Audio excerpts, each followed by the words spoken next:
Tidur dengan pakaian seadanya, area di bawah leher saya digigit serangga, bengkak dan sakit. Teman saya mengantar ke klinik, dan saat melihat dokter dengan jelas, saya tertegun.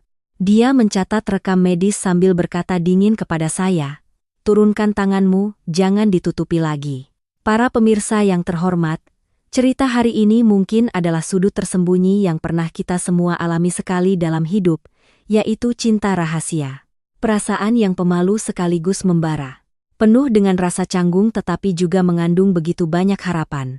Sebuah kecelakaan tragis kadang-kadang justru merupakan takdir yang indah, membuka pintu menuju cinta. Jakarta pada pertengahan bulan April benar-benar seperti oven raksasa.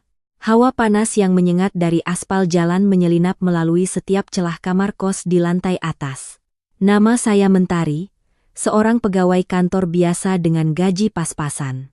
Di usia 25 tahun, saya masih setia dengan kehidupan sebagai anak kos, berbagi kamar dengan sahabat saya bernama Dian. Kami sudah saling kenal sejak tahun pertama kuliah, cocok dalam sifat dan kebiasaan, sehingga kami lengket seperti bayangan hingga sekarang. Dian adalah gadis yang lincah, berisik, dan selalu penuh energi. Saya lebih pendiam, menyukai ketenangan dan sudut-sudut kecil yang damai. Perbedaan yang kontras itu ternyata saling melengkapi dengan sempurna, membuat kami tetap bersama selama bertahun-tahun. Tapi sedekat apapun kami, tetap ada sudut-sudut tersembunyi yang tidak bisa kami bagikan. Rahasia terbesar dalam hidup saya. Sesuatu yang akan saya bawa sampai mati dan tidak pernah berani saya katakan setengah kata pun kepada Dian, yaitu saya diam-diam mencintai kakak laki-lakinya. Ironisnya, pria yang telah merebut hati saya adalah Dr. Banyu, seorang pria sukses, tenang, dan jauh lebih dewasa dari saya. Saya mulai jatuh cinta pada Banyu sejak 2 tahun lalu. Saat itu saya baru pindah untuk tinggal bersama Dian. Mas Banyu saat itu sedang menjalani program dokter spesialis. Sesekali mampir ke kos kami membawa makanan yang dikirim ibunya dari kampung. Ada rendang kering, abon sapi, dan beberapa kotak buah segar. Pertama kali bertemu dengannya, saya terkesan dengan senyumnya yang ramah dan tatapan matanya yang hangat. Banyu tidak memiliki penampilan glamor seperti orang sukses pada umumnya. Dari dirinya terpancar ketulusan, kesederhanaan, dan sesuatu yang sangat bisa diandalkan. Setiap kali dia datang, kamar kos kami yang kecil seolah menjadi lebih cerah. Saya sering canggung membantunya membereskan barang, sengaja mencari cara untuk memulai percakapan. Tetapi setiap kali hanya mendapatkan pertanyaan basa-basi. Di mata Banyu, saya selamanya hanyalah seorang gadis pemalu, sahabat adiknya. Dia selalu bersikap sopan, memperhatikan saya seperti seorang kakak yang merawat adik perempuannya. Tapi saya berbeda. Setiap gerak-gerik dan perkataannya menabur benih-benih harapan kecil di hati saya. Saya diam-diam memelihara perasaan itu, menyembunyikannya di balik kedok persahabatan yang murni. Malam itu, Jakarta terasa sangat panas dan pengap. Kipas angin tua berdecit lelah, mengembuskan angin yang panas. Saya gelisah dan tidak bisa tidur. Keringat bercucuran seperti habis mandi, terasa lengket dan tidak nyaman. Karena tidak tahan, saya memutuskan untuk melonggarkan kerah baju agar lebih mudah bernapas. Lagi pula, di kamar hanya ada kami berdua, tidur seperti ini agar lebih sejuk dan nyaman. Dengan pikiran itu, saya pun terlelap dengan perasaan lega. Keesokan paginya, saya terbangun kaget oleh rasa sakit yang hebat di area di bawah tulang selangkah saya. Begitu membuka mata, saya melihat Dian berdiri tegak di depan tempat tidur dengan wajah pucat. Dia menunjuk ke leher saya dengan suara panik. "Mentari, kamu kenapa? Bagian ini bengkak besar dan merah sekali." Saya buru-buru menunduk untuk melihat. Ya Tuhan! Bekas merah bengkak seukuran setengah telapak tangan terlihat jelas di tempat yang biasanya tersembunyi di balik pakaian. Lepuhan-lepuhan kecil berisi air muncul, terasa sangat gatal. Saya panik dan mencoba menggaruknya sedikit. Rasa sakit yang membakar langsung menjalar. Sial, pasti semalam ada serangga yang masuk karena jendela terbuka. Saya meringis. Air mata hampir keluar. Dian panik mencari salep. Dia mengoleskan lapisan tipis pada luka. Tetapi rasa sakitnya tidak berkurang. Melihat situasinya tampak serius, Dian melempar salep ke tempat tidur dan berkata dengan tegas, Tidak bisa begini. Kamu harus segera ke rumah sakit. Kelihatannya menakutkan sekali. Cepat ganti baju. Aku akan mengantarmu ke rumah sakit kulit tempat Mas Banyu bekerja. Ada keluarga di sana lebih menenangkan. Mendengar nama Banyu, jantungku berdebar kencang. Bertemu dengannya dalam situasi canggung seperti ini, lukanya berada di tempat yang sangat pribadi. Bagaimana saya berani membiarkannya memeriksa? Saya buru-buru menggelengkan kepala, menolak mentah-mentah. Sudahlah, beli obat oles saja sudah cukup, ke rumah sakit merepotkan. Lagi pula aku malu sekali. Bagaimana bisa Mas Banyu memeriksa bagian ini? Dian menatapku tajam. Wajahnya menunjukkan ketegasan yang tidak bisa ditolak. Dia menarikku dari tempat tidur, memberiku pakaian, dan berkata dengan suara keras, "Malu apanya? Penyakit tidak memandang bulu. Kakakku seorang dokter, memeriksa pasien adalah hal biasa. Kalau kamu menunda-nunda dan lukanya menyebar bagaimana? Cepatlah. Jangan membuatku marah." Tahu bahwa tidak bisa membantah sahabatku yang keras kepala ini. Aku pun dengan enggan mengganti pakaian. Sepanjang perjalanan dari kos ke rumah sakit, hatiku kacau balau, antara menahan sakit akibat gigitan serangga dan merasa cemas serta malu karena akan bertemu Banyu. Aku berusaha menutupi leherku dengan tangan, berharap semuanya berjalan lancar, tetapi jauh di dalam hati aku tahu, hari ini akan menjadi hari yang sangat memalukan. Rumah sakit kulit kota di pagi hari sangat ramai. Suara bising, panggilan pasien, dan bau khas desinfektan membuatku pusing. Dian menggenggam tanganku erat, menyelinap di antara kerumunan, langsung menuju ke poliklinik. Dia hafal seluk-beluk tempat ini seperti telapak tangannya sendiri. "Kamu tunggu di sini sebentar. Aku ambil nomor antrean dulu lalu kita langsung ke ruangan Mas Banyu. Kemarin dia bilang hari ini ada jadwal jaga." Dian berpesan lalu bergegas pergi. Aku berdiri sendirian di koridor yang ramai, hati gelisah tak menentu. Luka di bawah leherku terus berdenyut, sesekali terasa gatal dan tidak nyaman. Aku melirik ke sekeliling, mencoba menutupi area itu dengan kerah bajuku, takut orang lain melihat pemandangan yang memalukan ini. Tetapi semakin aku menutupinya, semakin aku merasa semua mata tertuju padaku.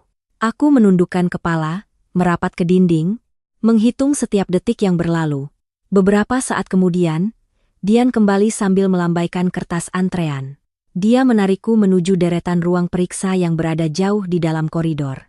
Berhenti di depan pintu kamar nomor 15, Dian mengambil napas dalam-dalam lalu mengetuk pintu 2 kali. "Masuk." Suara pria yang dalam dan hangat terdengar dari dalam. Suara itu begitu akrab hingga membuat jantungku berdebar tak karuan. Itu Banyu. Dian membuka pintu dan mendorongku masuk. Ruang periksa yang terang benderang beraroma alkohol medis. Banyu sedang duduk di belakang mejanya, sibuk menulis sesuatu. Mendengar suara, dia mengangkat kepala dan melihat Dian. Banyu sedikit terkejut lalu tersenyum lembut. Dia berdiri dan melepas masker medisnya, memperlihatkan wajah tampan dengan rahang tegas. Tatapannya bertemu denganku. Senyum di bibirnya sedikit memudar. "Dian, Mentari, apa yang kalian lakukan di sini pagi-pagi begini? Ada masalah?" Banyu bertanya dengan suara hangatnya yang biasa, kini terdengar lebih profesional sebagai seorang dokter.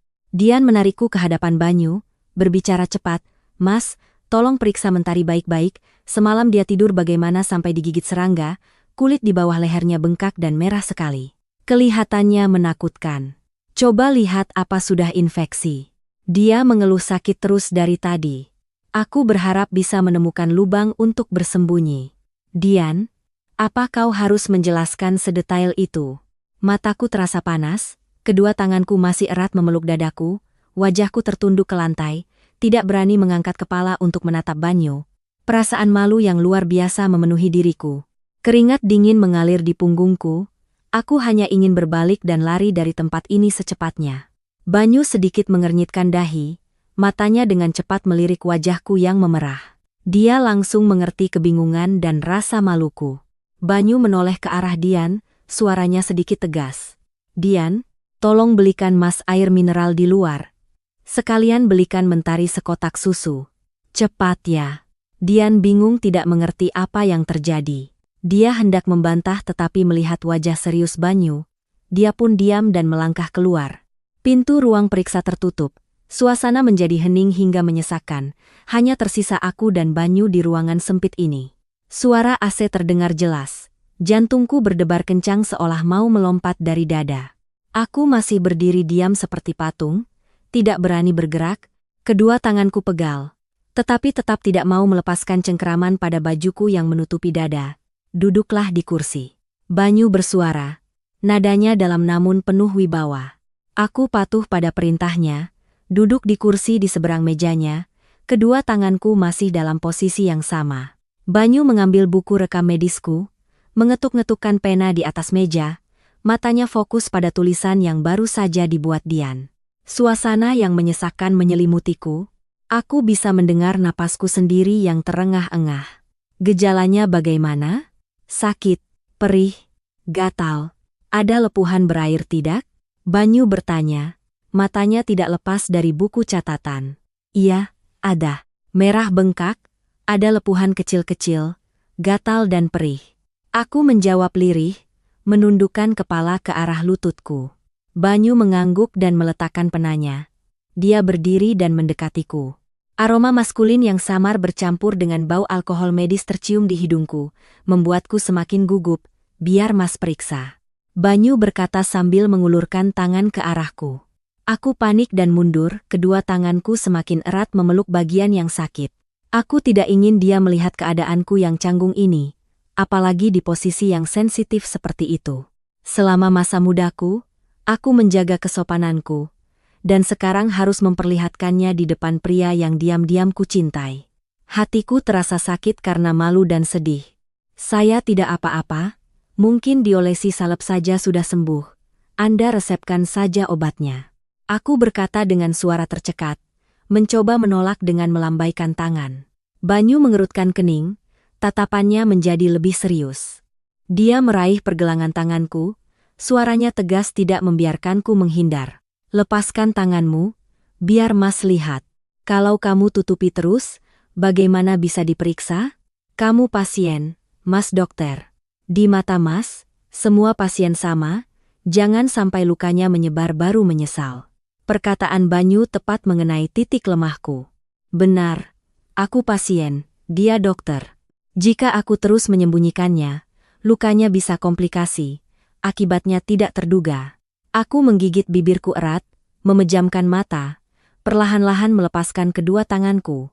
Rasa malu mencapai puncaknya saat merasakan tatapan profesional Banyu berhenti di area kulit sensitifku. Perasaan saat ini benar-benar sulit digambarkan, antara malu dan ada sedikit debaran aneh. Suasana di ruang periksa begitu hening hingga aku bisa mendengar detak jantungku yang kencang. Aku memejamkan mata erat-erat, tidak berani melihat reaksi Banyu. Rasa malu menyelimutiku, membuat kedua pipiku panas. Banyu masih berdiri di sana dalam diam. Sesaat kemudian aku mendengar suara gemerisik. Dia sedang memakai sarung tangan medis. Suara gesekan karet terdengar jelas di tengah ruangan yang sunyi, membuatku semakin tegang. Aku menyuruh diriku untuk rileks tetapi setiap otot di tubuhku menegang. Agak perih sedikit, tahan ya. Suara Banyu yang dalam dan hangat memecah keheningan. Aku mengangguk pelan, menggigit bibir agar tidak berteriak. Tangan Banyu yang bersarung tangan medis dingin menyentuh area kulit yang bengkak. Dia memeriksa dengan sangat hati-hati, menekan ringan area sekitar untuk memeriksa tingkat kerusakan. Semua gerakannya sangat tegas, profesional, tetapi juga sangat lembut. Rasa sejuk dari sarung tangan itu kontras dengan rasa panas dari lukaku, memberikan sedikit kelegaan. Ujung-ujung jarinya menyusuri kulitku yang tipis membuat jantungku berdebar kencang. Aku takut dia bisa mendengar suara detak jantungku yang bertalu-talu. Buka matamu, tidak ada yang perlu ditakutkan. Banyu berkata lembut. Aku membuka sedikit mataku dan menatapnya. Wajah Banyu sangat dekat denganku. Aku bisa melihat bulu matanya yang panjang dan hidungnya yang mancung. Matanya menunjukkan konsentrasi tinggi. Sama sekali tidak ada nada bercanda atau canggung. Profesionalisme Banyu membuatku merasa sedikit lebih tenang. Aku mulai bernapas lebih teratur, mencoba merilekskan tubuhku. Napas hangatnya menyapu wajahku, membawa aroma mint yang segar dan sangat menyenangkan. Aku memarahi diriku sendiri karena bodoh. Dalam situasi darurat medis seperti ini, pikiranku masih melayang memikirkannya. Dermatitis kontak iritan akibat tomcat. Banyu melepas sarung tangannya dan membuangnya ke tempat sampah medis, lalu kembali ke mejanya. Dia mengambil kertas dan pena untuk mulai menulis resep. Tulisan dokter yang khas sulit dibaca. Sambil menulis, Banyu dengan hati-hati berpesan, lukanya sedang dalam fase melepuh, jangan digaruk atau disentuh lepuhannya. Cairan yang keluar akan menyebarkan area luka. Mandi harus sangat pelan, jangan gunakan sabun dan digosok keras. Nanti Mas resepkan lotion untuk dioleskan segera. Besok lusa kalau lukanya sudah kering, oleskan krim pelembab. Aku mengangguk patuh, mengingat setiap pesannya. Rasa malu tadi sudah jauh berkurang, digantikan oleh rasa percaya dan terima kasih. Banyu memberikan resep kepadaku, tatapannya berhenti padaku sedikit lebih lama. Matanya yang dalam dan hitam seolah ingin menembus isi hati gadis yang sedang kebingungan di hadapannya. Kulit di area itu sangat tipis dan sensitif. Jika tidak dirawat dengan baik mudah meninggalkan bekas luka. Sebaiknya pakai pakaian yang longgar dan sejuk. Nasihat tulus Banyu sekali lagi membuat wajahku memerah. Aku buru-buru mengambil resep, mengancingkan kembali ke mejaku dengan hati-hati, lalu membungkuk untuk berterima kasih padanya. Baik, saya ingat. Terima kasih, dokter. Baik, terima kasih, Mas Banyu. Aku canggung mengubah panggilanku agar lebih akrab. Banyu tertawa kecil. Senyumnya menghapus ketegangan yang tadi ada. Ruangan itu seakan menjadi lebih cerah. Kenapa formal begitu? Kita kan keluarga. Nanti setelah Dian membawa minum, minumlah dulu baru pulang. Ingat minum obat tepat waktu.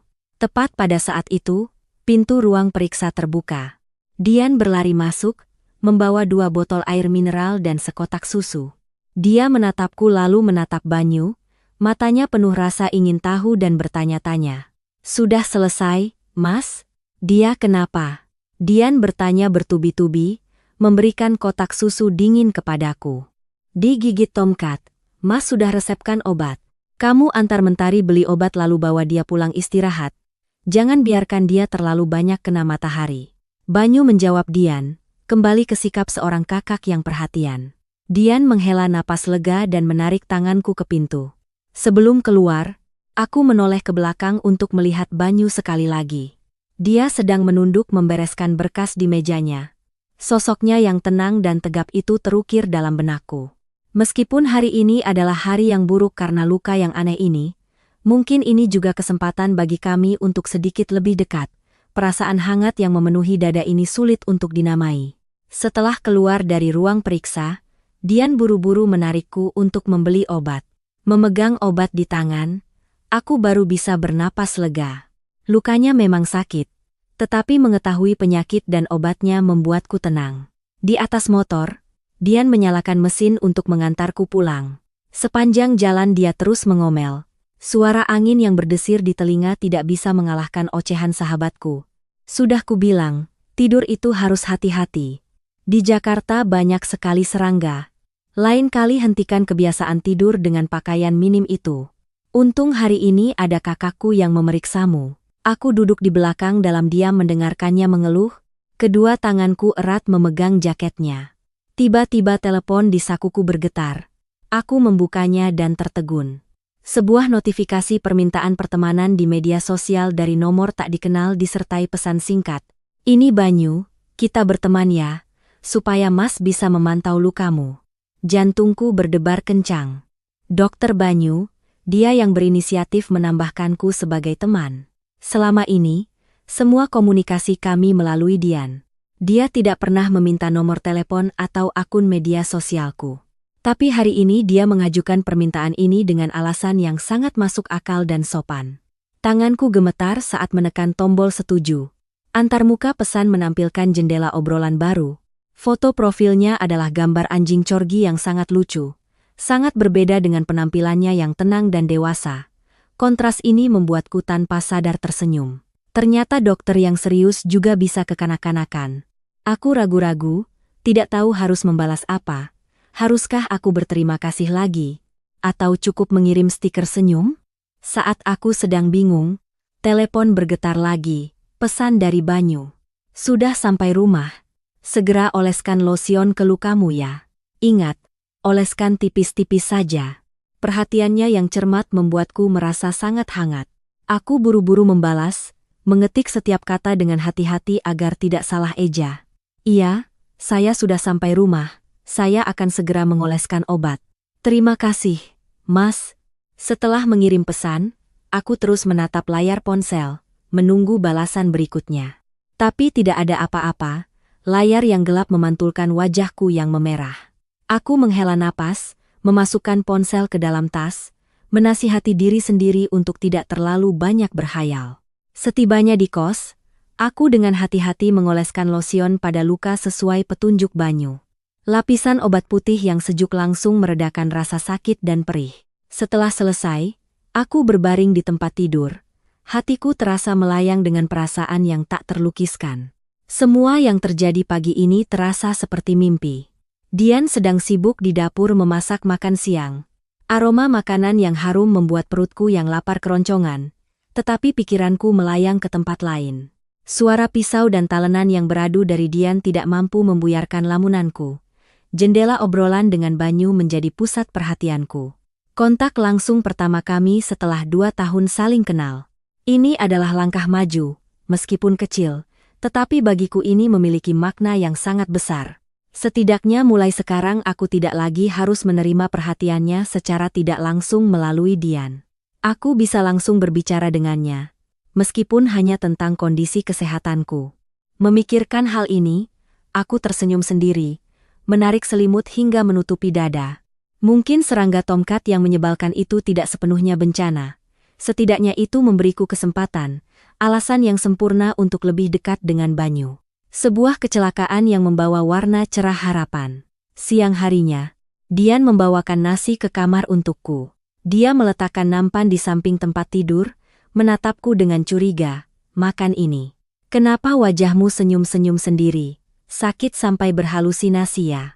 Aku terkejut, buru-buru melambaikan tangan, batuk beberapa kali, mencoba menyembunyikan kebingungan di mataku.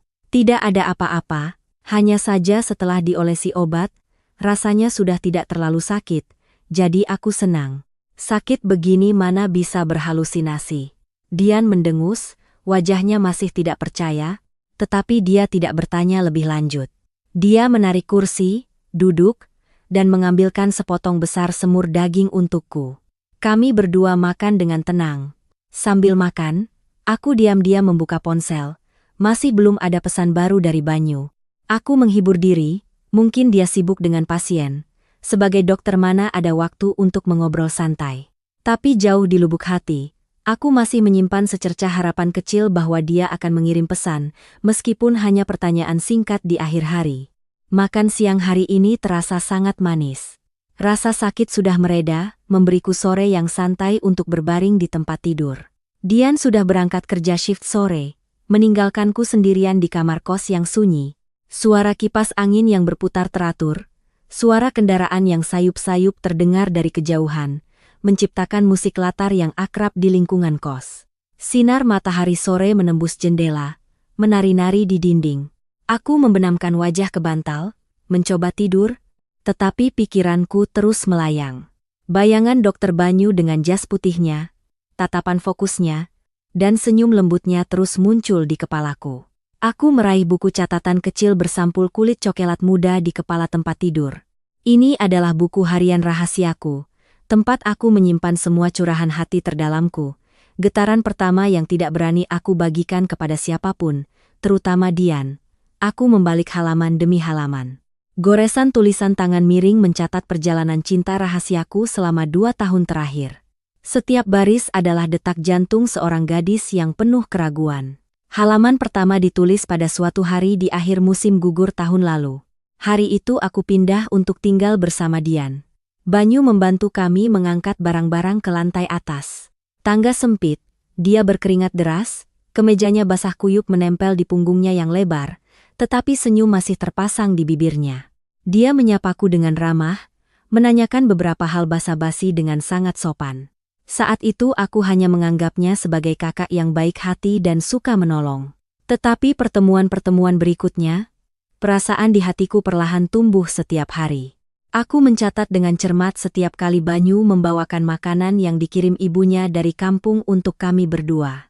Mangga harum manis yang matang kuning dan harum. Toples abon sapi yang gurih khas kampung halaman. Aku ingat betul saat dia sendiri yang mengganti lampu neon yang rusak di kamar kos. Sosoknya yang tinggi besar berdiri goyah di atas kursi sambil sibuk dengan kabel-kabel. Aku berdiri di bawah, memegangi kaki kursi untuknya, menatap wajahnya yang berkeringat dan keningnya yang berkerut karena fokus. Saat itu, jantungku berdebar kencang. Aku hanya ingin waktu berhenti agar aku bisa menatapnya lebih lama. Lalu ada saat-saat dia mampir secara kebetulan, membawa beberapa gelas es teh manis, menanyakan kabar studi dan pekerjaan kami. Dia selalu lembut, tenang, memberi kami nasihat berguna tentang cara mengatur keuangan dan bersikap di tempat kerja. Di mata Banyu, Dian adalah adik perempuan yang keras kepala yang perlu dilindungi, dan aku adalah sahabat adiknya yang penurut. Dia selalu menjaga jarak, tidak terlalu akrab, tetapi juga tidak terlalu jauh dan dingin. Sikapnya yang terkendali itu justru membuatku semakin mengagumi dan mencintainya tanpa syarat. Tetapi aku juga sadar akan posisiku. Banyu adalah seorang dokter muda berbakat yang berpendidikan baik, masa depannya sangat cerah. Orang tuanya di kampung juga pegawai negeri yang dihormati. Sedangkan aku, seorang pegawai kantor biasa, penampilan rata-rata, berasal dari sebuah kota kecil di Jawa Tengah. Orang tuaku sepanjang tahun bekerja di sawah. Dengan status apa aku bisa bersanding dengannya? Bagaimana bisa sepadan dengan keluarganya? Aku merasa rendah diri dan menarik diri, menyembunyikan perasaanku jauh di lubuk hati. Aku puas hanya dengan mengaguminya dari jauh, bahagia dengan perhatian-perhatian kecil yang dia berikan kepada teman adiknya. Sebuah cinta sepihak yang sunyi tanpa mengharapkan balasan. Aku membuka halaman kosong terdekat, mengambil pena dan menulis setiap baris dengan rapi. 16 April. Hari ini aku digigit tomcat, sebuah kecelakaan yang sangat sial dan memalukan. Tapi berkat itu, aku bisa bertemu dengannya. Dia secara pribadi memeriksaku. Segalanya begitu canggung sampai aku ingin menghindar, tapi dia sangat lembut dan sangat profesional. Dia bahkan berinisiatif berteman denganku untuk memantau lukaku setiap hari. Aku sangat senang. Sebuah kebahagiaan kecil yang cukup untuk menghangatkan hatiku yang dingin. Mungkin ini adalah kesempatan baru yang diberikan oleh keberuntungan. Kesempatan bagiku untuk keluar dari cangkang aman sebagai teman adiknya selama ini, agar dia melihatku sebagai mentari, seorang wanita dewasa. Aku akan berusaha memupuknya, meskipun hanya secercah harapan tipis seperti kabut. Aku menutup buku itu dan menyembunyikannya dengan hati-hati di bawah kasur.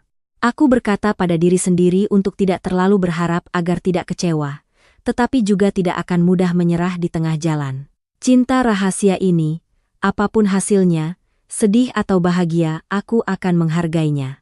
Ini adalah bagian dari masa mudaku yang paling cerah dan indah. Kegelapan menyelimuti kamar kos kecil itu, mengusir panas terik siang hari. Dian sudah lama terlelap setelah shift kerja yang melelahkan. Suara dengkurannya yang kecil terdengar teratur, hanya menyisakan suara kipas angin yang berputar monoton. Aku gelisah, berbalik ke kiri dan ke kanan, tidak bisa tidur. Luka di dadaku sesekali terasa nyeri dan gatal. Aku menggertakkan gigi, berusaha untuk tidak menggaruk, mengingat pesan tegas Banyu untuk tidak menyentuh lepuhan-lepuhan kecil itu. Setiap kali memejamkan mata, bayangan Banyu dengan jas putihnya yang bersih muncul dengan jelas di benakku.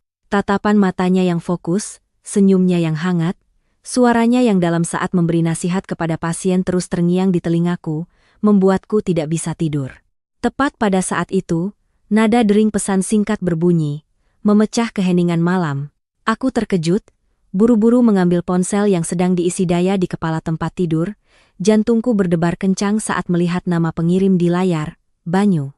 Sudah diolesi obat. Kirim fotonya biar Mas lihat perkembangan lukanya. Pesan yang sangat singkat, langsung pada intinya, dan sangat profesional secara medis itu membuatku sangat bingung. Mengirim foto luka yang berada di tempat paling sensitif bagi seorang wanita? Bagaimana aku berani mengambil foto dan mengirimkannya padanya? Itu sama saja dengan mengirim foto yang tidak senonoh kepada seorang pria. Wajahku langsung memanas. Panasnya menjalar hingga ke leher. Rasa malu yang luar biasa muncul, mengalahkan rasa sakit di kulitku. Aku memegang ponsel dengan tangan gemetar. Ragu-ragu tidak tahu bagaimana harus menjawab. Aku mengetik beberapa baris pesan penjelasan lalu buru-buru menghapusnya. Bagaimana cara menulis agar tidak canggung? Bagaimana agar dia tidak menganggapku gadis yang gampangan? Iya, sudah saya olesi obat, lukanya sudah tidak terlalu perih. Aku memutuskan untuk menjawab secara umum, mengabaikan permintaannya untuk mengirim foto, berharap dia mengerti maksudku. Setelah mengirim pesan, aku berbaring gelisah menunggu, mataku terbuka lebar menatap langit-langit. 1 menit, 2 menit, 3 menit berlalu, terasa sangat lambat seperti berabad-abad, ponsel bergetar lagi menandakan ada pesan baru. Jangan disembunyikan, kamu pasien, Mas perlu melihat perkembangan lukanya untuk menyesuaikan dosis obat. Kalau tidak mau kirim foto juga tidak apa-apa, besok siang kamu ke rumah sakit, biar Mas lihat langsung agar tenang. Kalimat biar Mas lihat langsung darinya terasa seperti aliran air hangat yang mengalir di hatiku. Dia benar-benar peduli dengan kondisiku, ingin memeriksa lukanya secara langsung untuk memastikan semuanya baik-baik saja, bukan hanya sekadar bertanya basa-basi. Perhatian dan dedikasinya membuatku sangat tersentuh. Rasa bingung dan takut tadi berkurang setengahnya. Aku mengerti bahwa di matanya saat ini, aku benar-benar hanya seorang pasien yang membutuhkan perawatan medis segera. Baik, besok siang saya akan ke sana. Aku cepat-cepat membalas, menekan tombol kirim sambil tersenyum. Meletakkan ponsel di bawah bantal, aku memejamkan mata, senyum bahagia terukir di bibirku. Besok siang aku akan bertemu dengannya lagi. Meskipun hanya pertemuan sebagai dokter dan pasien, itu adalah kebahagiaan kecil yang tak ternilai bagi seorang pencinta rahasia sepertiku. Malam itu, aku tertidur dengan mimpi-mimpi manis yang dihiasi oleh bayangannya. Keesokan paginya, aku bangun lebih awal dari biasanya. Dian masih meringkuk di dalam selimut tipisnya, tertidur lelap. Aku perlahan masuk ke kamar mandi, membersihkan diri, dan dengan hati-hati mengganti pakaian, berusaha membuka lemari dan memilih pakaian kerja yang paling rapi dan sopan. Luka di dadaku masih bengkak dan merah dengan lepuhan-lepuhan yang terlihat, tetapi rasa sakitnya sudah jauh berkurang. Aku menggunakan kapas untuk mengoleskan lapisan tipis losion sesuai petunjuk Banyu, lalu mengambil tasku dan dengan pelan membuka pintu, meninggalkan kamar kos untuk berangkat kerja. Di kantor, aku bekerja dengan perasaan melayang. Sesekali aku melirik jam dinding, berharap waktu berjalan cepat hingga jam istirahat siang agar aku bisa bergegas ke rumah sakit. Rekan-rekan kerja di sekitarku terus menggodaku. Ada kabar baik apa belakangan ini? Wajahmu ceria sekali seperti bunga. Aku hanya bisa tersenyum dan beralasan bahwa aku baru saja dipuji oleh manajer karena menyelesaikan laporan dengan baik. Siapa yang tahu rahasia manis yang tersembunyi di dalam hatiku? Jarum jam perlahan bergerak ke angka 12. Aku terburu-buru merapikan buku dan kertas di mejaku, memasukkannya dengan cepat ke dalam laci. Mentari, mau makan siang bareng? Seorang rekan kerja di meja sebelah mengajakku. Maaf, hari ini aku ada urusan mendadak, aku pergi dulu ya. Aku menjawab cepat lalu membawa tas dan berlari ke arah lift. Aku berjalan cepat di trotoar, hatiku dipenuhi kegembiraan yang sulit diungkapkan dengan kata-kata. Aku memesan ojek online, meminta pengemudi untuk langsung ke rumah sakit kulit secepat mungkin. Perasaan cemas dan gugup bercampur aduk di dadaku. Kali ini aku datang sendiri untuk bertemu Banyu, tanpa ditemani Dian. Tidak ada lagi kedok teman adiknya yang aman. Aku akan menghadapinya sebagai Mentari. Seorang gadis lajang yang memendam cinta sepihak yang penuh semangat. Rumah sakit di siang hari lebih sepi dibandingkan dengan suasana bising dan pengap di pagi hari. Koridor panjang tampak lengang. Aku berjalan cepat melewati beberapa kelompok keluarga pasien yang sedang beristirahat, menuju ke deretan ruang periksa di dalam gedung B.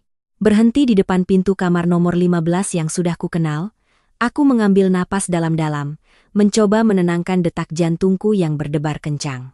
Aku berusaha tampil senormal mungkin, mengulurkan tangan dan mengetuk pintu 2 kali dengan jelas. Masuk. Suara dalam yang hangat terdengar dari dalam, memecah keheningan. Aku mendorong pintu perlahan dan masuk. Ruangan itu masih sama, dipenuhi cahaya alami dari jendela besar dan beraroma alkohol medis yang khas. Banyu sedang berdiri di samping lemari arsip, sibuk merapikan beberapa berkas pemeriksaan pagi. Melihatku masuk, dia berhenti dan tersenyum lembut menyambutku. Senyumnya menghapus semua kelelahanku. "Kamu sudah datang? Duduklah." Banyu menarik kursi plastik di seberang mejanya, memberi isyarat agar aku duduk. Aku duduk dengan patuh. Kedua tanganku saling bertautan di pangkuan, menyembunyikan kegelisahanku. Perasaan canggung seperti kemarin kembali menghampiriku. Tapi hari ini aku bertekad untuk tetap tenang. Menatap lurus ke matanya alih-alih menunduk ke lantai. Banyu masih mengenakan jas putihnya yang bersih dan rapi, memancarkan ketenangan dan kemapanan seorang pria dewasa yang berwibawa. "Biar Mas lihat perkembangan lukanya," Banyu berkata dengan nada serius, berbalik untuk mengambil sepasang sarung tangan medis baru dari kotak. Aku mengangguk pelan, mengulurkan tangan untuk membuka kancing kerah bajuku. Masih ada rasa malu yang melekat pada seorang gadis. Tapi kali ini aku tidak lagi panik dan menyembunyikannya seperti kemarin. Aku menaruh kepercayaan penuh padanya. Seorang dokter yang berdedikasi dan pria yang bisa diandalkan. Tangan Banyu yang bersarung tangan dingin menyentuh ringan area kulit yang bengkak dan kemerahan. Dia memiringkan kepala untuk memeriksa setiap lepuhan terkecil dengan cermat, menekan ringan area sekitarnya untuk melihat sejauh mana penyebarannya. Semua gerakannya tetap sangat profesional, lembut, dan tegas seperti kemarin. Rasa sejuk dari sarung tangan itu sedikit meredakan rasa panas dari luka yang sedang dalam proses penyembuhan. Bagus, lukanya sudah mulai mengering dengan baik. Lepuhannya tidak menunjukkan tanda-tanda menyebar. Terus oleskan lotion tipis sampai lepuhannya benar-benar kering dan mengelupas, lalu beralih ke krim pelembab untuk merawat kulit. Banyu melepas sarung tangannya, membuangnya ke tempat sampah khusus, dan kembali duduk di mejanya. Dia mengambil kertas dan pena, dengan cermat menulis beberapa catatan tambahan di rekam medisku. Setelah selesai, dia mendorong buku itu ke arahku. Tatapannya berhenti di wajahku sedikit lebih lama, membawa sorot pengamatan yang tajam. "Kamu sudah makan siang?" Banyu bertanya. Suaranya terdengar penuh perhatian dan hangat. "Belum, begitu selesai kerja saya langsung ke sini." Aku menjawab jujur, perutku juga mulai keroncongan. Banyu melirik jam tangannya. Alisnya yang tebal sedikit berkerut, menunjukkan ketidaksetujuan. "Kalau begitu makan denganku. Kamu sedang sakit, tubuhmu lemah, perlu makan yang cukup agar cepat sembuh." Banyu berkata dengan nada tegas yang bersifat memaksa dari seorang dewasa, tidak memberiku kesempatan untuk menolak. Aku terdiam selama beberapa detik. Banyu mengajakku makan siang? Kenyataan ini terlalu manis dan tak terduga hingga aku tidak bisa mempercayai telingaku. Jantungku berdebar kencang di dalam dada. Ini adalah pertama kalinya sejak kami saling kenal aku diajak makan berdua dengannya. Meskipun alasan yang dia berikan murni untuk merawat kesehatan pasien. Baik, tapi ini terlalu merepotkan Mas. Mas kan baru saja selesai memeriksa pasien seharian, pasti lelah. Saya bisa makan sendiri. Aku dengan canggung menolak, takut mengganggu waktu istirahatnya yang berharga. Tidak merepotkan. Mas juga belum makan. Di dekat sini ada rumah makan Sunda yang enak. Mas ajak kamu makan di sana biar tahu. Banyu berdiri, meraih jaket abu-abu yang tergantung di gantungan. Aku mengiyakan dengan lirih, membawa tas dan mengikutinya keluar dari ruang periksa.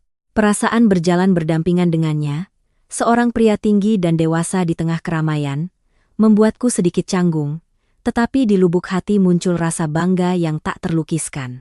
Punggungnya yang lebar menutupi silau matahari di depanku.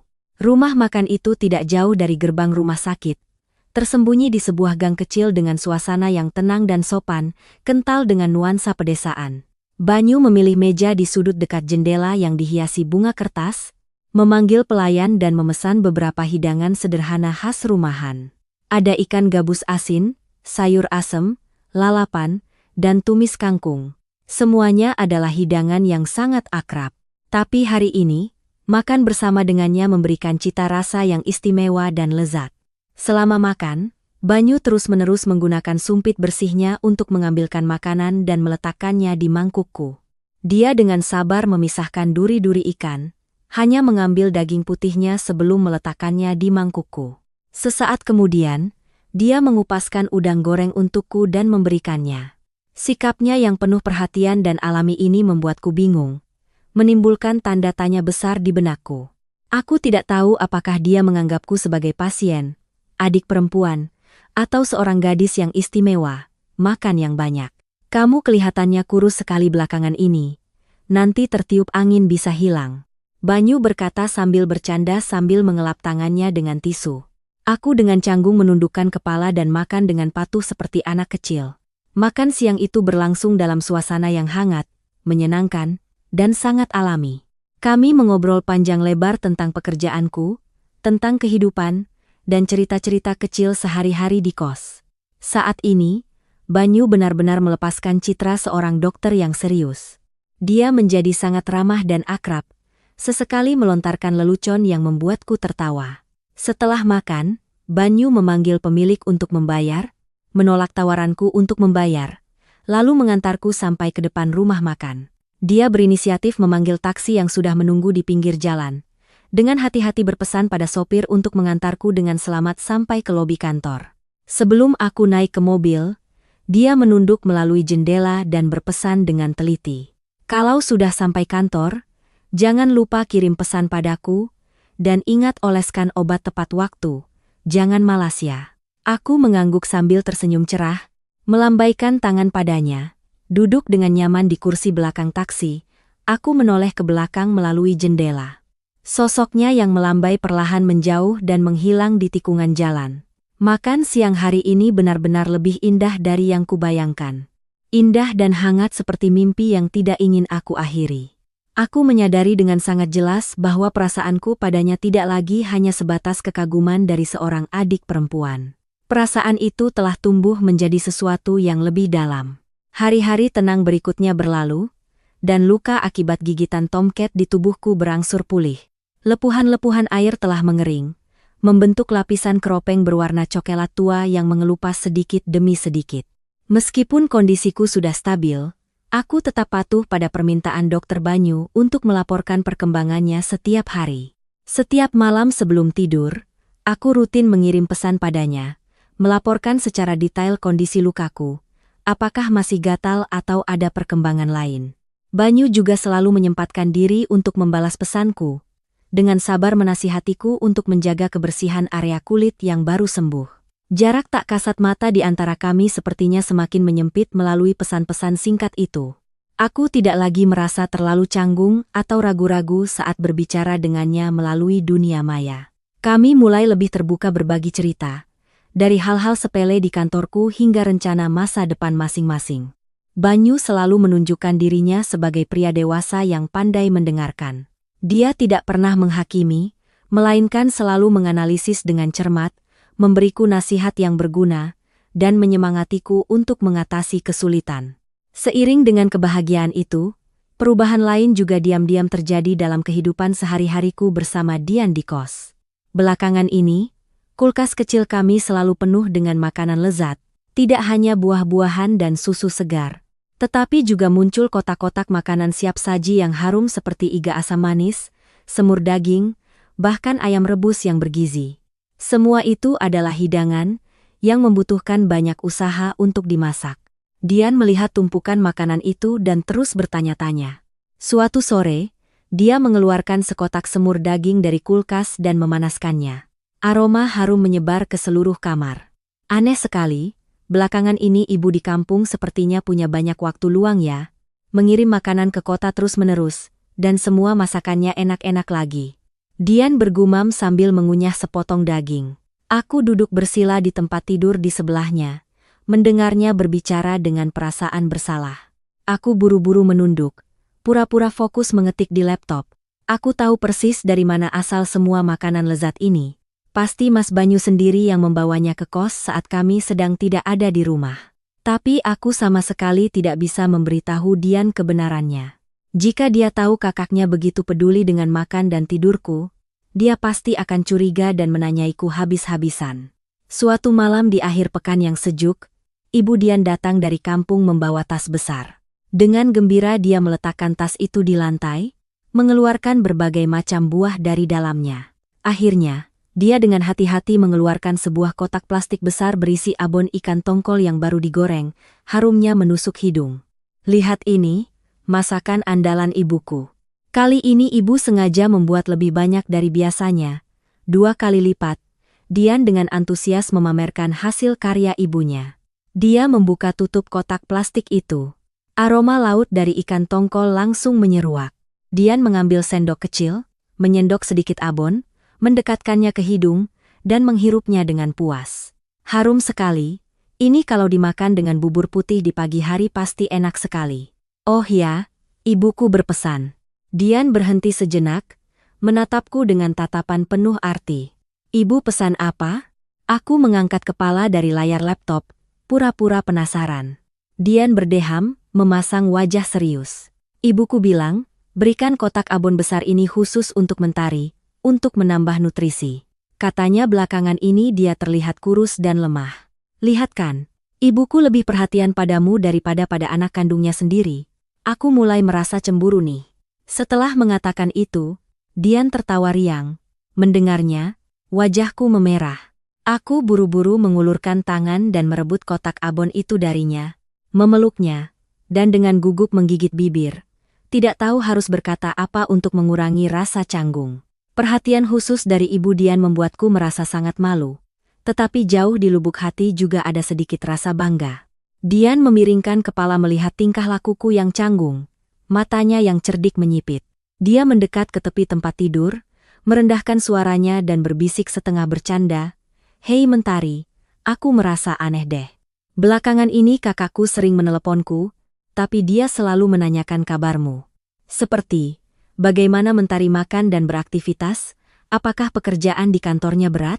Dia bahkan dengan serius menyuruhku untuk memasak yang benar dan merawatmu dengan baik.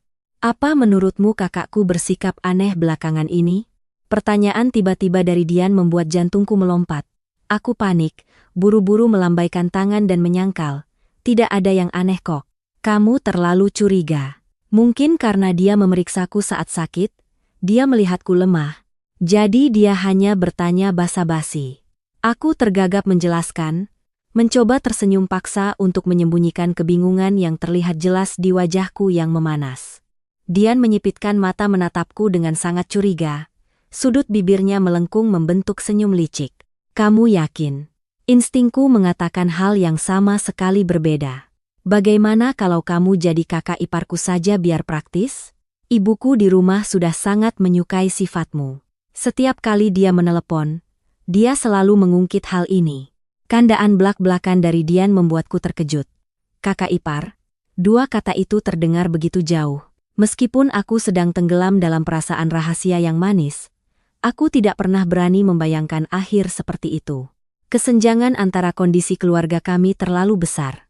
Sebuah lelucon tak sengaja dari sahabatku sudah cukup membuat hatiku goyah. Aku tersenyum paksa, menepuk bahunya pelan, mencoba mengalihkan pembicaraan. Kamu ini suka sekali bercanda. Mas Banyu itu dokter hebat, tampan, banyak yang mengejarnya. Mana mungkin aku bisa masuk ke keluargamu? Sudahlah, lupakan saja. Biar aku ke dapur masak bubur untuk dimakan dengan abon dari ibumu.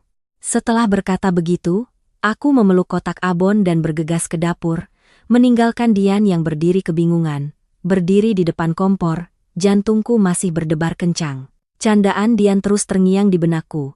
Akankah harapanku menjadi kenyataan? Suatu sore di awal bulan Mei, langit Jakarta yang cerah tiba-tiba diselimuti awan hitam. Hujan deras tiba-tiba turun, mengusir hawa panas musim kemarau, tetapi juga membawa ketidaknyamanan bagi para pekerja kantoran yang terlambat pulang. Aku berdiri berteduh di bawah teras gedung kantor, memandangi butiran hujan lebat yang menghantam jalan.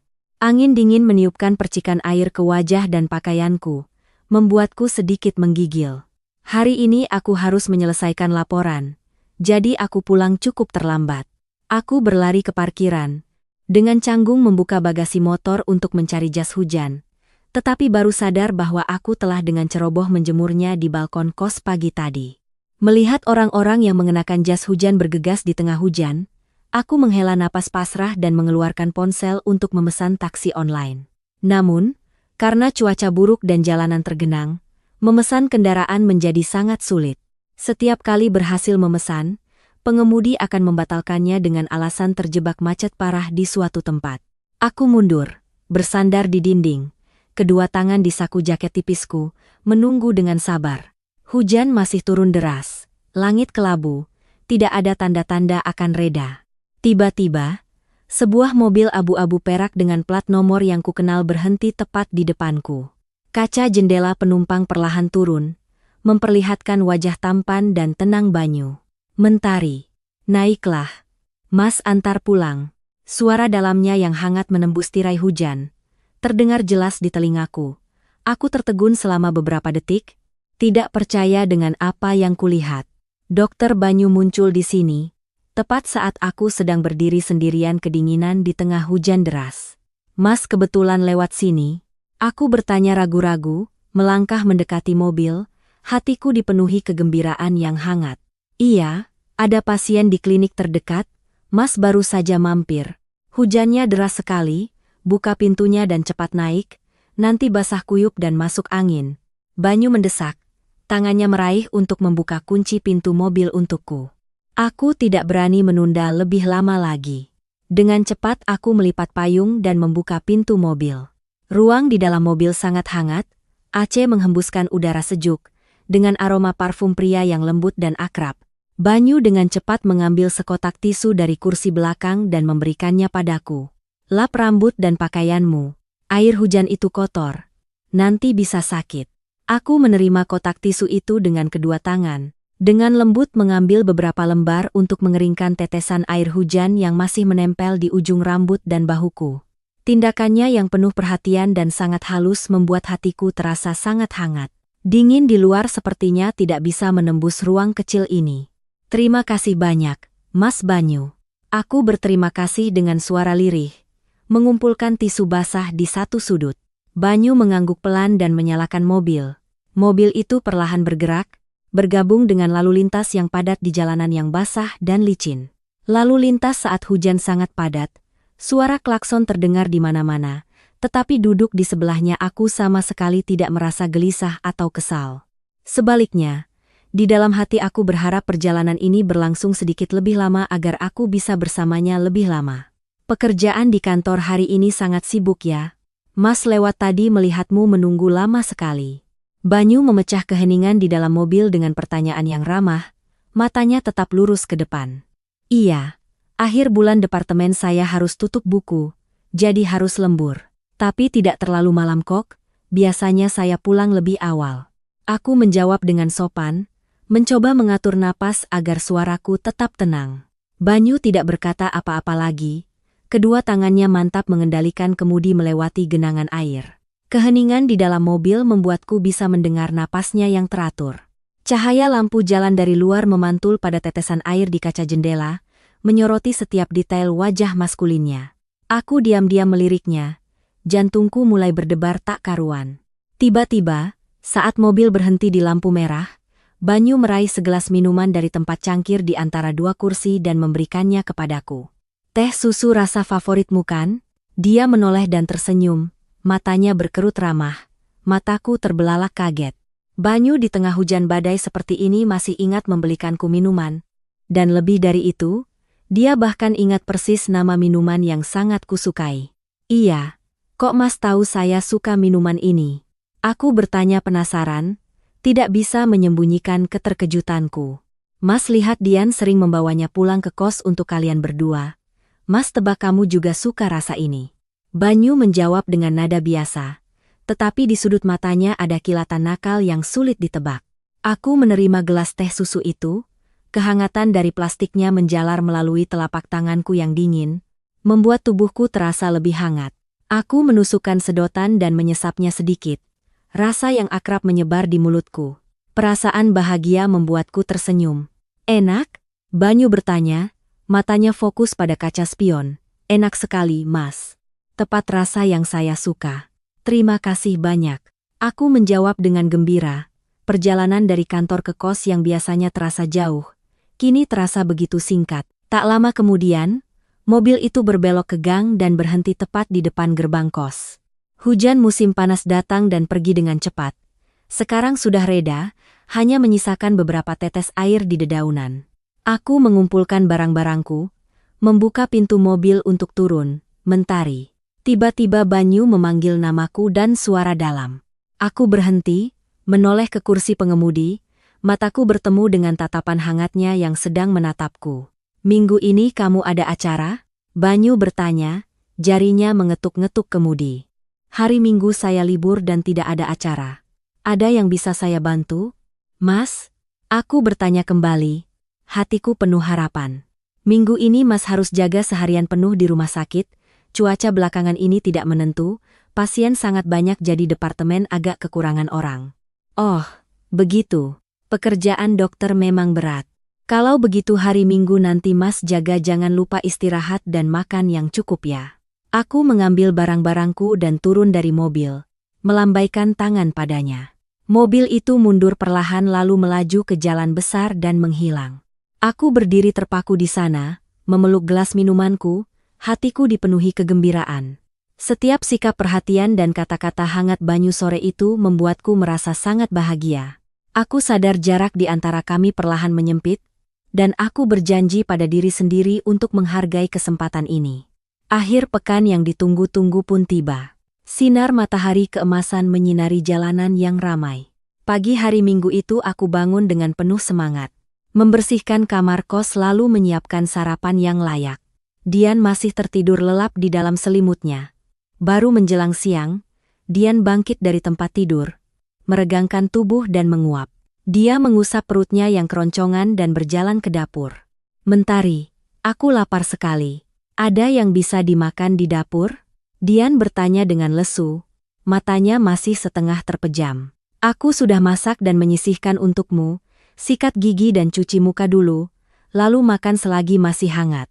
Aku menunjuk ke piring makanan yang tertata rapi di meja. Mata Dian berbinar, dia langsung duduk di kursi dan makan dengan lahap. Setelah selesai, dia meregangkan tubuh dan menatapku dengan tatapan licik.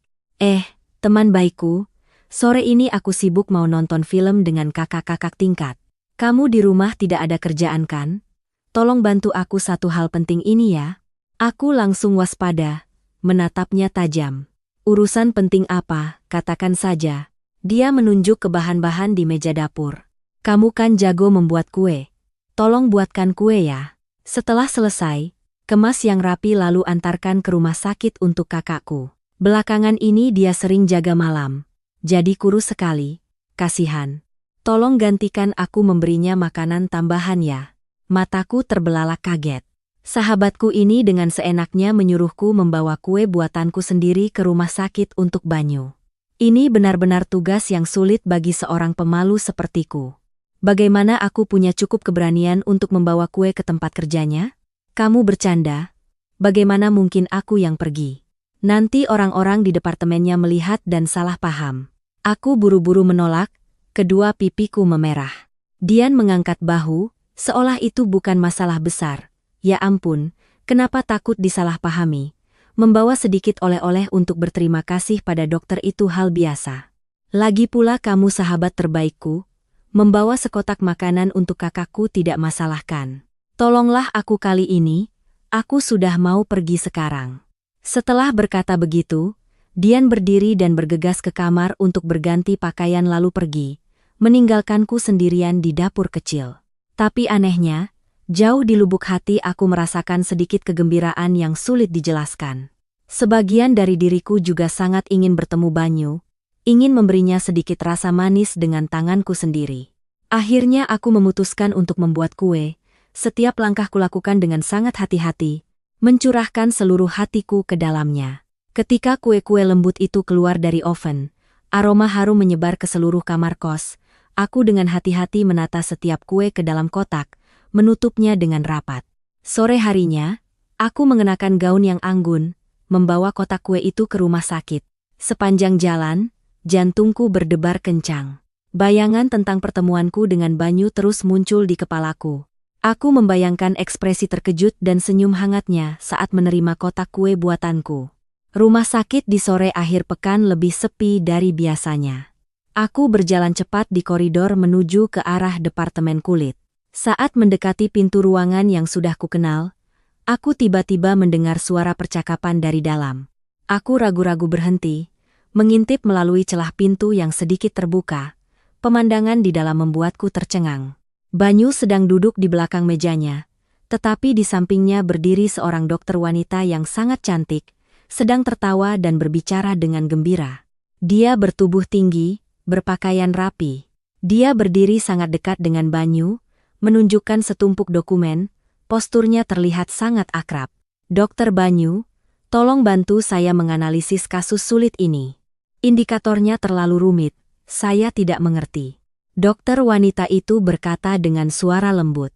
Banyu mengangguk, tatapannya serius, fokus pada dokumen. Dia benar-benar tenggelam dalam pekerjaannya sehingga tidak menyadari kehadiranku di luar pintu. Pemandangan itu membuatku merasa tidak senang. Aku berdiri di tempat, merasakan kekecewaan dan sedikit kesedihan. Aku melihat pakaian sederhanaku, seorang gadis biasa sepertiku bagaimana bisa dibandingkan dengan dokter kota yang cantik itu. Rasa rendah diriku kembali muncul. Saat aku hendak berbalik pergi, dokter wanita itu mengangkat kepala dan melihat wajahku yang mengintip dari celah pintu.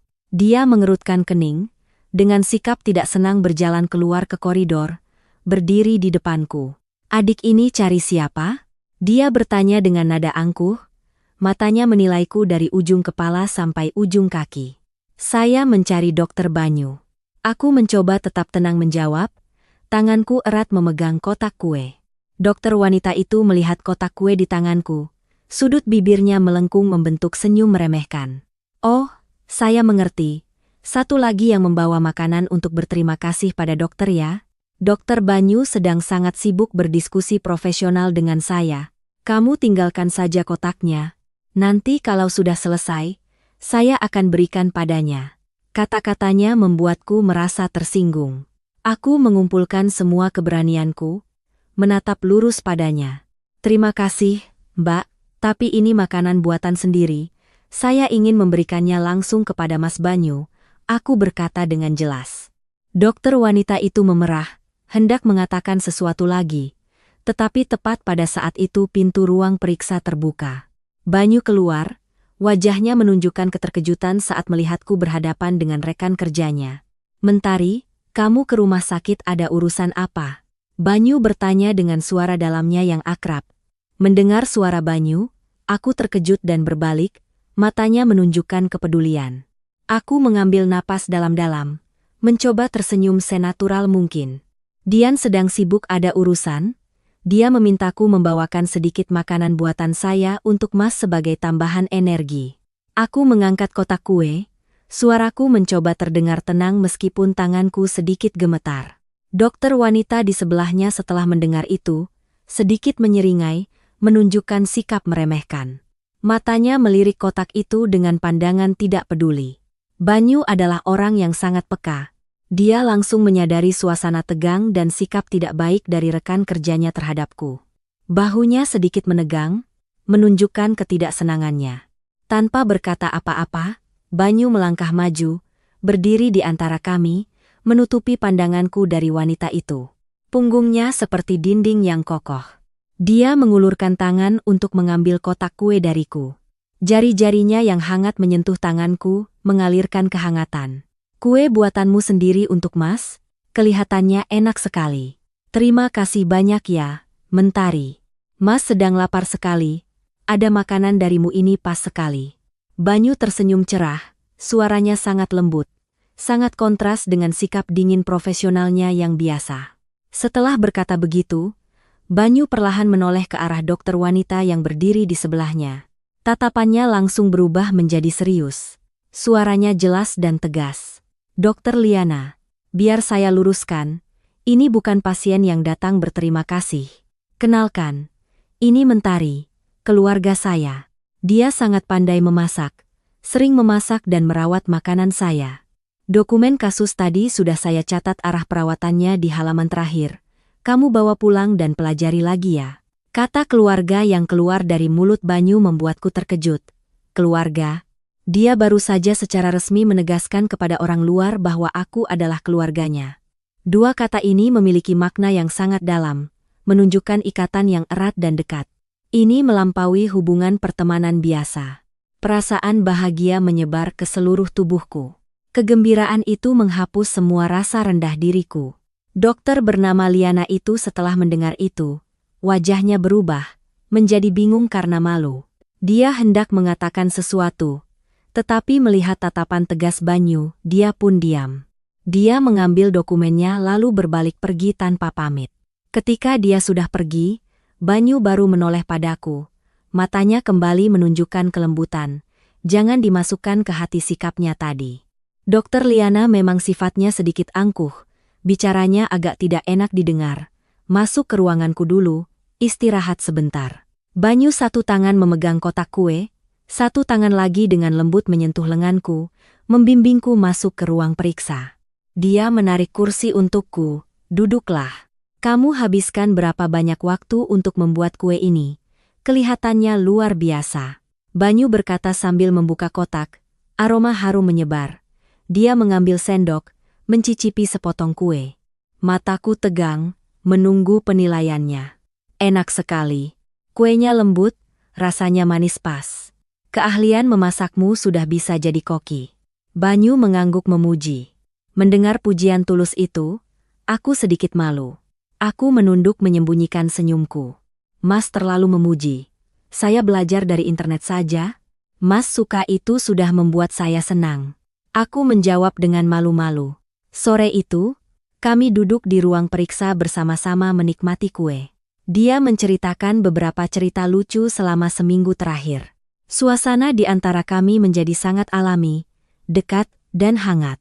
Ungkapan keluarga yang dia gunakan tadi terus terngiang di benakku, menyalakan api harapan di dalam diriku. Setelah kejadian di rumah sakit hari itu, suasana hatiku selalu riang. Bekerja dengan tumpukan dokumen yang melelahkan tetapi mulutku terus bersenandung. Namun, kehidupan tenang di kantor tidak berlangsung lama, muncul sedikit gangguan. Departemen akuntansi di kantorku kedatangan seorang pegawai pria baru bernama Gilang. Penampilannya cukup tampan dan necis. Sejak hari pertama, Gilang sudah menunjukkan bahwa dia orang yang pandai bicara dan suka pamer. Entah mengapa Gilang memperhatikan aku, seseorang yang berpakaian sederhana dan pendiam.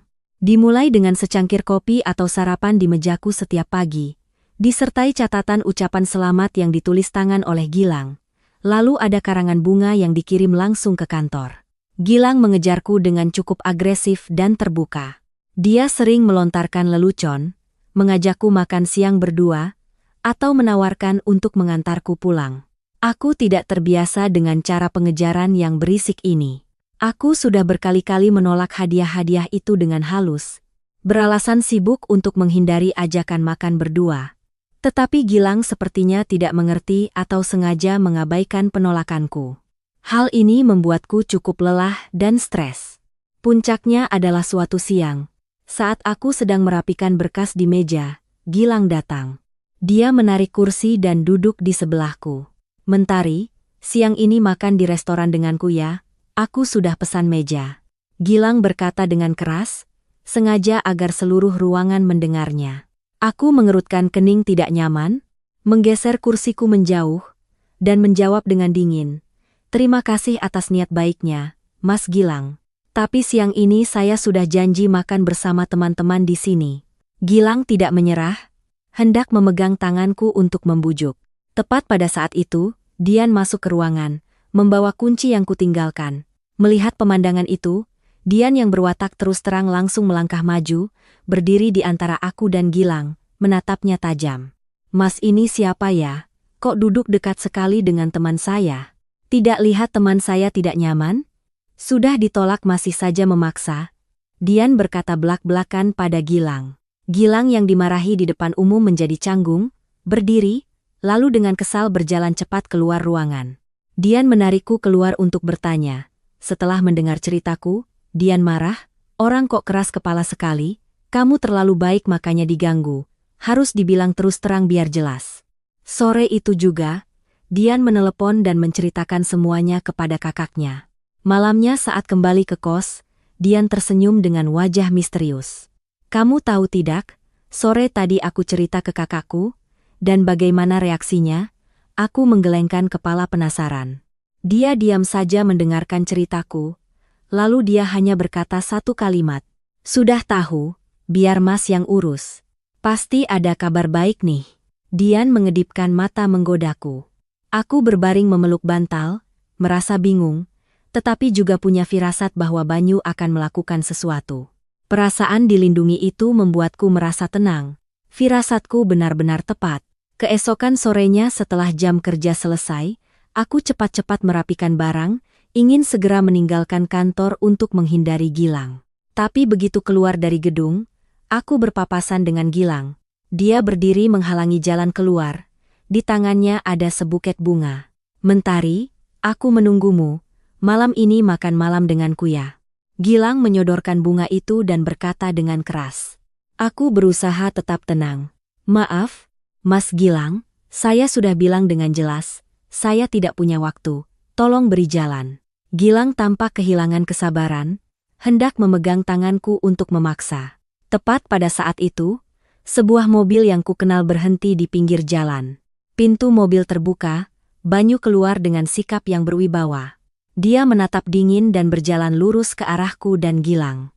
Banyu menyelinap di antara kami, berdiri tepat di depanku untuk melindungiku. Tanpa melirik Gilang, Banyu menatapku dengan tatapan lembut dan mengambil tas tanganku. Sudah lama menunggu, Mas baru selesai kerja langsung ke sini jemput kamu.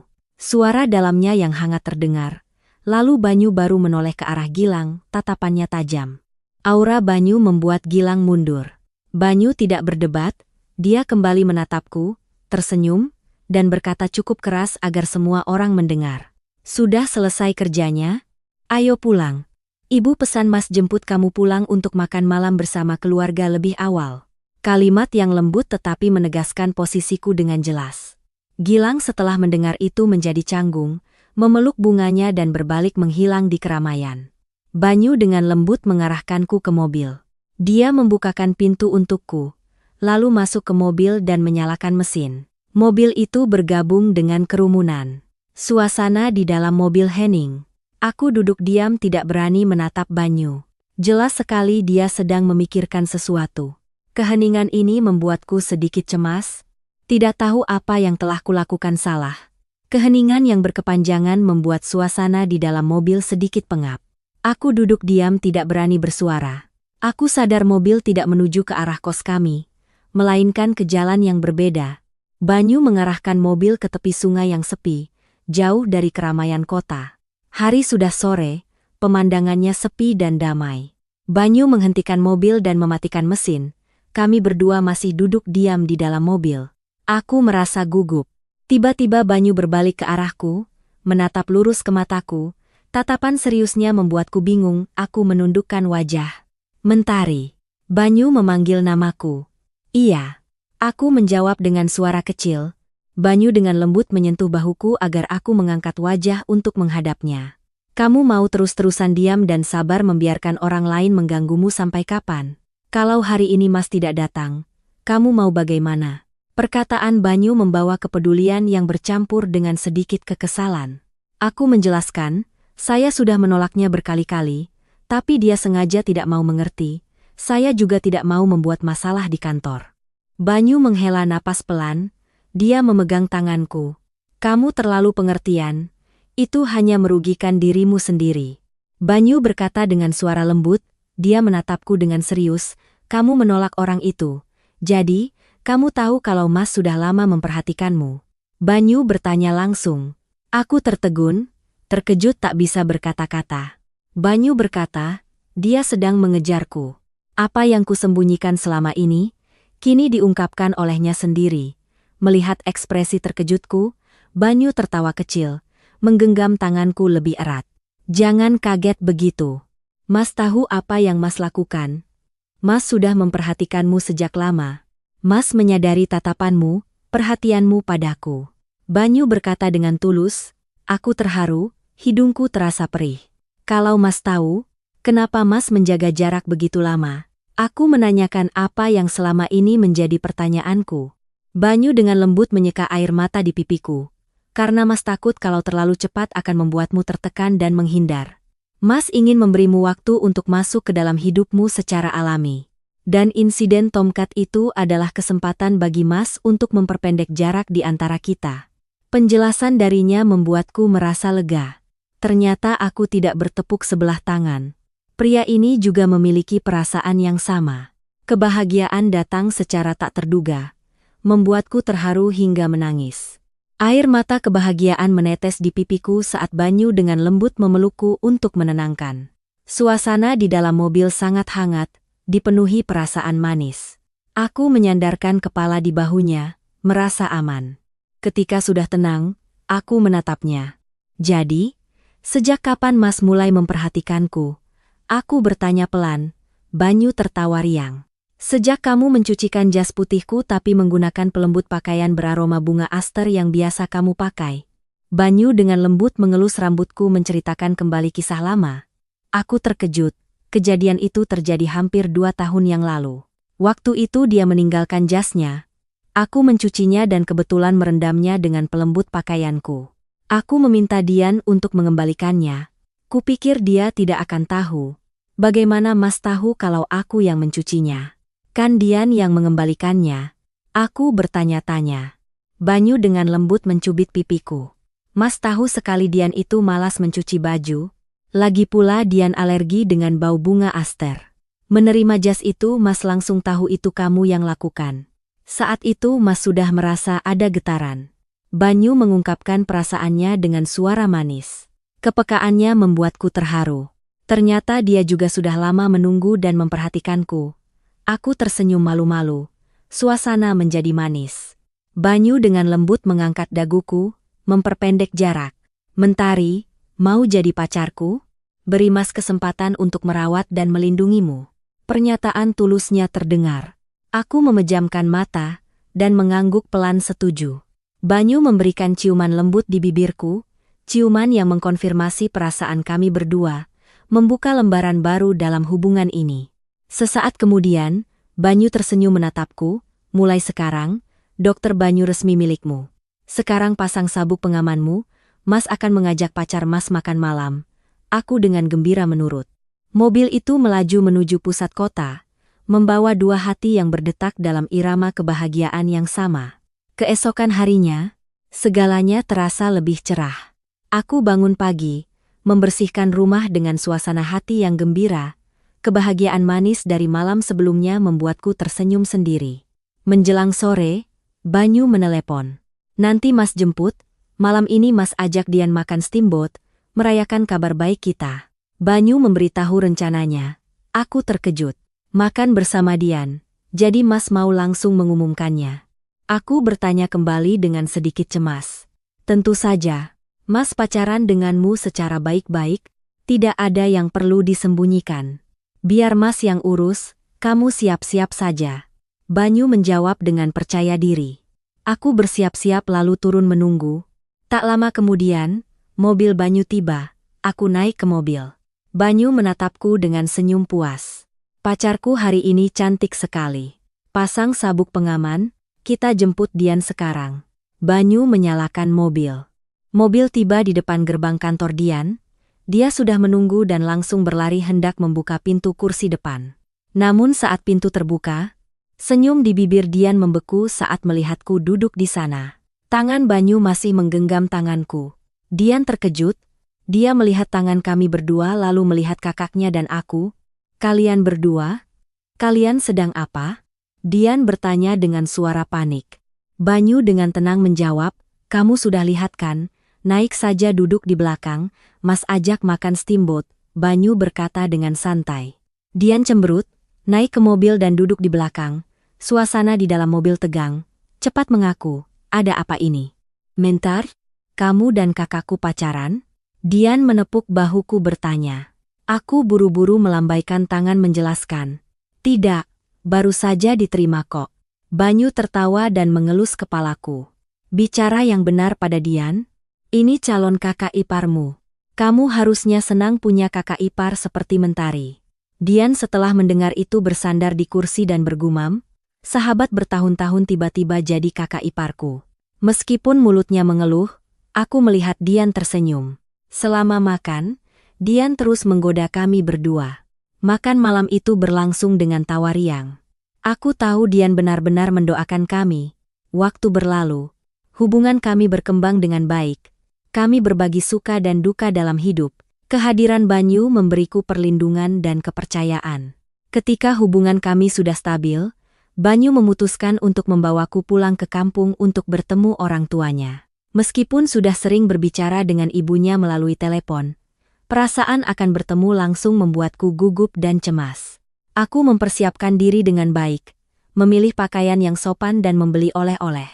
Pagi hari Minggu, mobil Banyu melaju di jalan tol menuju kampung halamannya. Aku duduk di kursi penumpang dengan tegang. Banyu menggenggam tanganku untuk memberiku semangat. Santai saja ya, orang tua Mas baik kok. Mereka sudah menyiapkan makanan untuk menyambut kita. Senyumnya membantuku mengurangi kecemasan. Mobil berhenti di depan sebuah rumah yang megah. Orang tua Banyu keluar dengan senyum ramah menyambut kami. Ibunya dengan gembira menerima oleh-oleh lalu menarikku masuk ke dalam rumah. Ini Mentari ya, Nak? Kelihatannya baik sekali. Masuk, istirahat dulu biar sejuk. Ibunya sangat ramah. Makan siang keluarga berlangsung dalam suasana yang sangat hangat dan menyenangkan. Orang tua Banyu sangat pengertian, terus-menerus mengambilkan makanan untukku, anggap saja seperti di rumah sendiri. Kalian berdua saling menyayangi dan menjaga satu sama lain. Itu sudah membuat kami senang. Ayahnya memberikan nasihat yang tulus. Aku terharu. Iya, Pak. Sambutan hangat dari keluarga Banyu membantuku menghilangkan semua kekhawatiran, memberikan perasaan benar-benar menjadi bagian dari keluarga ini. Waktu berlalu cepat, kami sudah resmi berpacaran selama lebih dari setengah tahun. Hidup memang penuh tantangan, tetapi perhatian dan dukungan Banyu membuatku selalu merasa bahagia. Suatu akhir pekan, Banyu datang ke kos untuk membantuku merapikan barang-barang. Aku sedang memilah-milah dokumen lama untuk dibuang. Tiba-tiba selembar kertas jatuh dari sebuah buku. Aku mengambilnya dan menyadari itu adalah resep obat untuk gigitan tomcat yang diberikan Banyu padaku pada hari yang memalukan itu. Tulisan tangannya masih jelas. Aku memegang resep itu, kenangan hari itu kembali muncul. Tepat pada saat itu, Banyu memelukku dari belakang. Kamu sedang menemukan apa sampai senyum-senyum begitu? Banyu penasaran melihat kertas itu. Ketika menyadarinya dia tertawa dan memelukku lebih erat. Ini kenang-kenangan cinta kita. Kalau bukan karena kecelakaan itu, kamu pasti masih menyembunyikan perasaanmu kan? Banyu menggodaku. Wajahku memerah. Aku membantah. Jangan percaya diri begitu, kan Dian yang memaksaku ke rumah sakit. Aku membela diri. Banyu tertawa mengingatkan. Lalu siapa yang menulis diari cinta untuk Dokter Banyu? Siapa yang mencuci jas putih dengan pelembut pakaian untuk menandai kepemilikan? Banyu terus mendesakku. Tahu aku sudah tertangkap basah? Aku pun menyerah dan tertawa. Baiklah, kamu menang. Serangga itu adalah mak comblang kita. Aku mengakui, kami berdua berpelukan dan tertawa gembira. Resep obat itu menjadi kenang-kenangan yang membuktikan awal dari cinta kami. Perasaan kami semakin kuat. Banyu sibuk tetapi selalu menyempatkan waktu untukku. Aku juga belajar memasak, merawatnya. Suatu malam, hujan gerimis. Banyu ada jadwal jaga, aku sedang memasak sup ayam di rumah, berniat membawanya ke rumah sakit. Saat sedang memasak, aku mendengar suara pintu terbuka. Banyu masuk, tidak mengenakan jas putih melainkan pakaian biasa. Kamu tidak jaga? Aku bertanya kaget. Banyu memelukku dari belakang. Mas minta teman untuk menggantikan. Mas kangen kamu. Ingin pulang makan masakanmu. Banyu berkata. Aku tertawa. Tetapi Banyu tiba-tiba mundur dan berlutut di lantai dapur. Aku tertegun. Banyu mengeluarkan sebuah kotak kecil. Di dalamnya ada cincin berlian yang berkilauan. Mentari, kita sudah lama bersama, melewati banyak suka dan duka. Mas tidak pandai berkata-kata manis. Mas hanya punya hati yang tulus. Maukah kamu menjadi istri Mas? Agar Mas bisa merawat dan melindungimu seumur hidup? Lamaran yang sederhana dan tulus di dapur kecil itu terasa sangat romantis. Air mata bahagia mengalir. Aku mengangguk setuju. Banyu tersenyum, memasangkan cincin di jariku. Dia memelukku, memberikan ciuman yang penuh gairah, mengukuhkan ikatan seumur hidup kami. Sup yang masih mendidih menjadi saksi kebahagiaan kami berdua. Pernikahan kami dilangsungkan pada suatu hari di akhir tahun yang hangat, dihadiri oleh keluarga dan teman-teman dekat. Dian adalah yang paling banyak menangis hari itu, bercanda menyalahkanku karena telah merebut kakaknya. Seluruh ruangan tertawa. Aku menenangkannya dan berjanji akan menebusnya. Setelah pesta selesai, kami kembali ke apartemen kecil kami.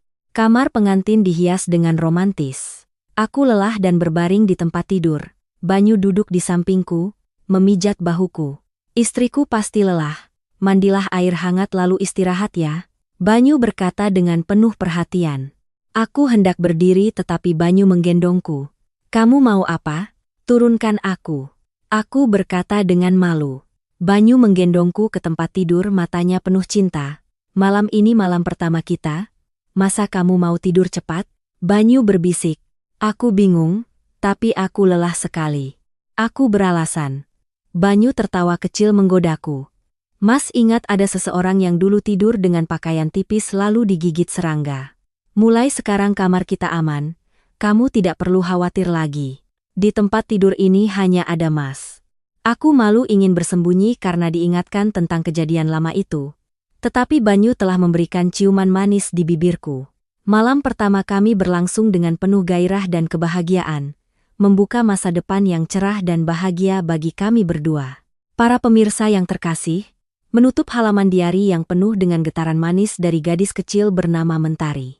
Tentu di dalam diri kita masing-masing tersisa sedikit gema tentang masa muda, tentang perasaan tulus saat pertama kali mengenal cinta. Kisah cinta rahasia, mengatasi rasa rendah diri untuk meraih kebahagiaan Mentari dan Banyu seperti bisikan lembut yang menghangatkan hati yang merindukan cinta.